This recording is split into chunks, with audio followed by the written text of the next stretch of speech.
Soucieux du moindre détail, il scrute tous les dossiers. Pour lui, l'actualité n'a aucun secret. Alexandre Dubé. On va parler d'argent dans le prochain épisode. Vous avez vu, le salaire minimum au Québec, on est rendu à 15,75 $. Pas avec ça qu'on va se mettre millionnaire, dans un contexte où l'inflation fait mal. Nous fait mal quand on va à l'épicerie.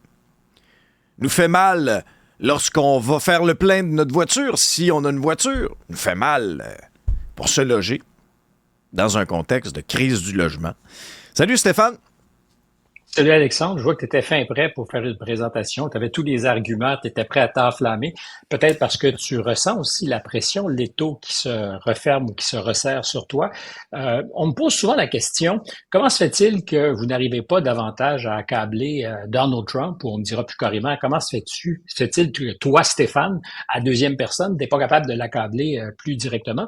D'abord parce que je pense que notre métier de journaliste n'est pas d'accabler les sujets que l'on couvre, de les décrire pour ce qu'ils sont, y compris avec leur nez qui s'allonge quand ils mentent. Mais il y a effectivement quelque chose, je m'en suis rendu compte en faisant une espèce d'examen de conscience qui m'interpelle et qui m'interpelle probablement depuis quelques années. Puis c'est plutôt les électeurs de M. Trump, une partie des laissés pour compte, et je pense particulièrement à des travailleurs qui ont été victimes des grandes ententes de libre-échange, et je me souviens à quel point au début des années 90, quand on débattait de ces enjeux au Québec, j'étais favorable à l'idée de la mondialisation, du libre-échange, sans trop penser aux conséquences que ça pourrait avoir, sans penser aussi à l'évolution économique qui allait nécessairement emporter avec elle une partie des gens qui, parce qu'ils sont moins riches, sont aussi à vivre un sentiment de dépouillement, d'injustice et finissent par avoir un peu l'écume au bord des lèvres. Alors, j'ai pas d'écume au bord des lèvres, mais je me rends compte, je sais pas comment tu le sens, que je suis aussi un déclassé de la nouvelle économie, comme le sont peut-être d'ailleurs certains musiciens qui ont de la difficulté à vivre comme ils vivaient avant. La valeur ajoutée que représente l'information n'est pas rémunérée comme elle l'était il y a 25 ans. À bien des égards, je suis aujourd'hui, sinon sur tous les fronts, moins payé que je l'étais il y a 20 ans pour faire le même travail, sinon pour faire un travail qui est de plus en plus compétitif et de plus en plus difficile, ne serait-ce que parce que les plateformes de réseaux sociaux font en sorte, et c'est une bénédiction, que toute personne qui a du talent peut s'inviter, s'improviser. Ça ne veut pas dire qu'ils sont toujours bons et que toutes les plateformes, tous les podcasts ou enfin tous ceux qui se commettent sur les réseaux sont avisés, mais il y a effectivement plus de compétition, c'est plus compétitif et on est moins payé. Et je réfléchissais à tout ça en me disant, ça explique peut-être que j'ai, sur le front de ce qui se passe aux États-Unis, développé une empathie, en tout cas, avec ces travailleurs, avec ces déclassés. Je dis pas que je suis un déclassé, je dis pas que ça va mal, mais il y a un processus. Il y a un processus d'appauvrissement généralisé qui commence il y a très longtemps, il y a probablement justement une trentaine d'années.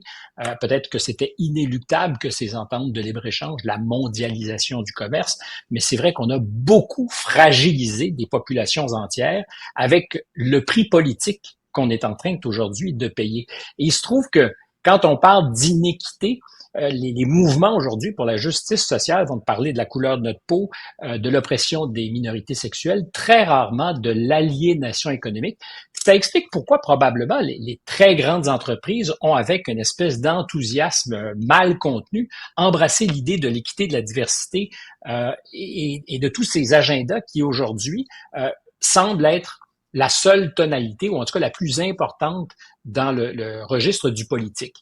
Parce que quand tu parles de pauvreté, quand tu parles de la tienne, t'es un loser, t'es un déclassé. Il y a quelque chose de honteux à parler de ces choses-là.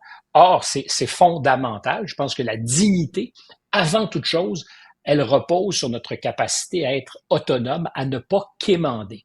Et c'est un sentiment qui est de plus en plus ressenti auprès de nos populations. Je pense que c'est Michel Girard dans le Journal de Montréal, peut-être à l'émission chez toi, qui disait il y a un énorme mensonge quand on nous dit qu'il n'y a pas de problème ou de graves problèmes de pauvreté au Canada ou au Québec, parce qu'on est toujours à mesurer le seuil de pauvreté, alors qu'il y a un calcul qui est plus réel, c'est le revenu viable. Or, il y a un décalage très important entre les deux. Et ça s'inscrit dans un modèle, dans une espèce de rouleau compresseur.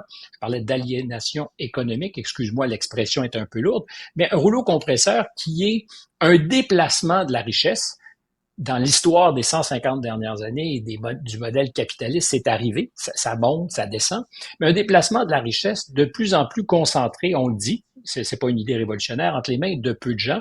Ce qui fait que tu te retrouves avec des gens, moins en moins nombreux, qui sont les propriétaires des actifs et le reste de la population qui deviennent des locataires de leur vie. À quel point aujourd'hui l'abonnement d'ailleurs est le mot d'ordre. Hein? Tu t'abonnes, tu me diras c'est normal, à ton câble, tu t'abonnes à ta musique que t'achètes plus. Tu es abonné pour avoir accès à ta musique. Tu t'abonnes quand tu es locataire à tes paiements mensuels pour avoir droit à te couvrir, d'avoir un toit. On est de plus en plus des citoyens abonnés et de moins en moins propriétaires d'actifs importants.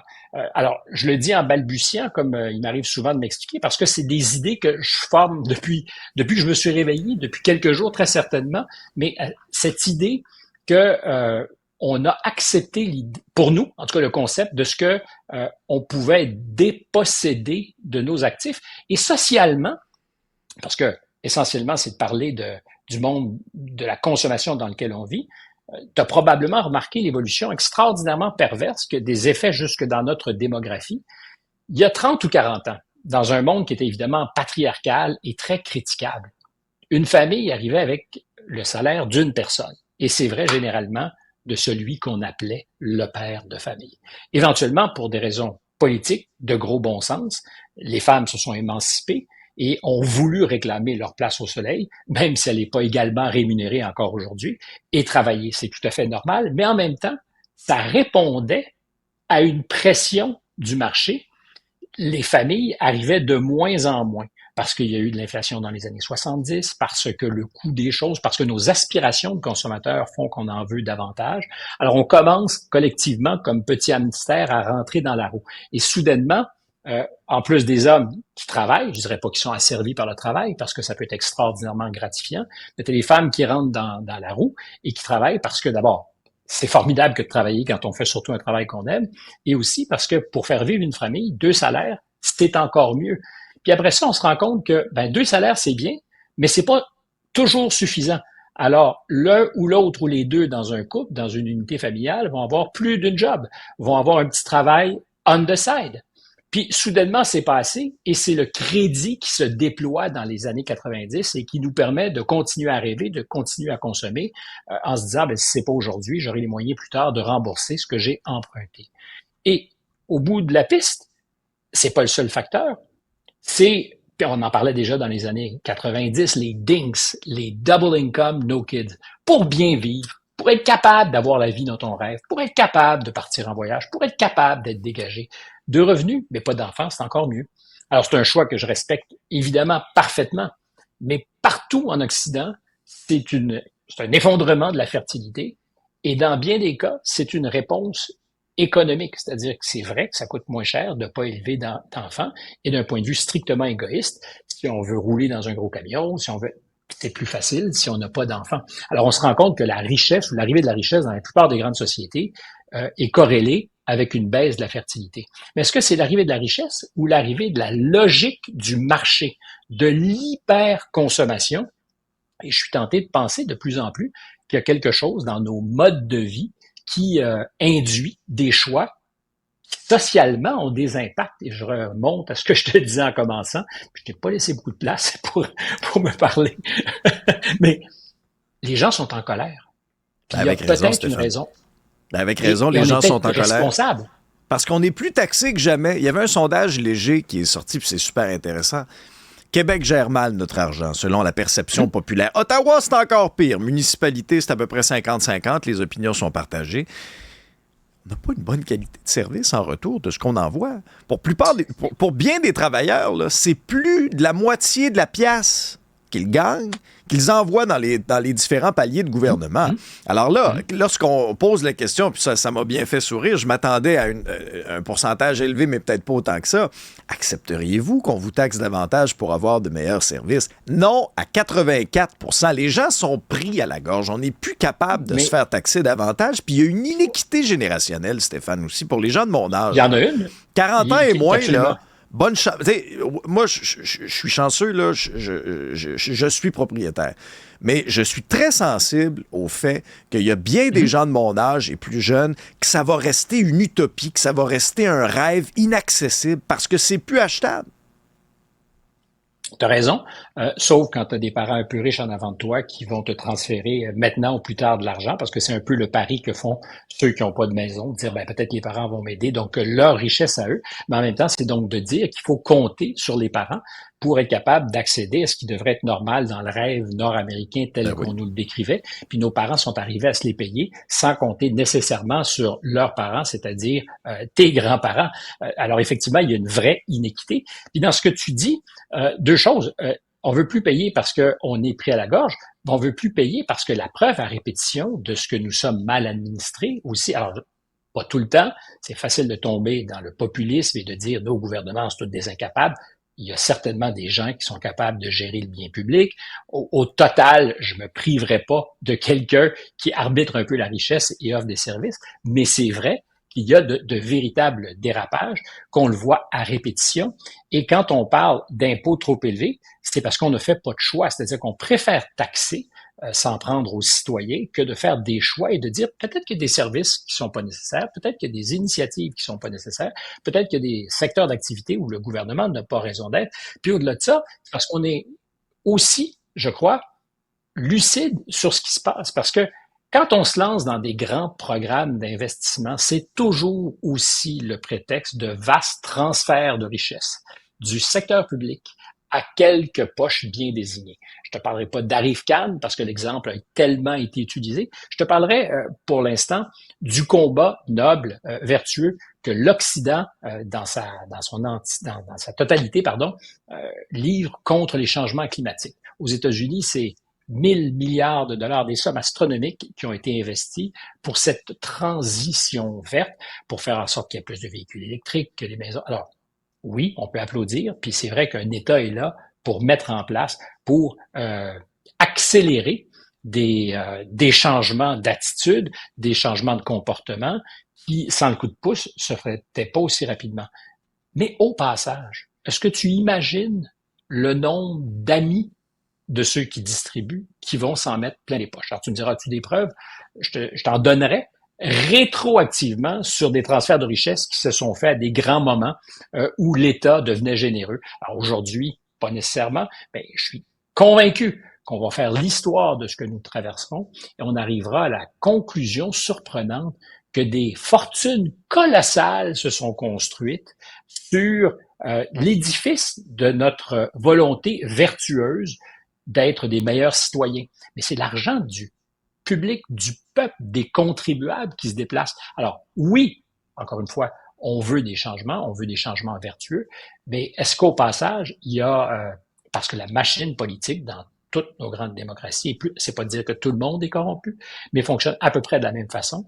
Et je reviens au petit exemple, je m'étais promis de pas le faire. Arif-Khan, comment expliquer le dérapage?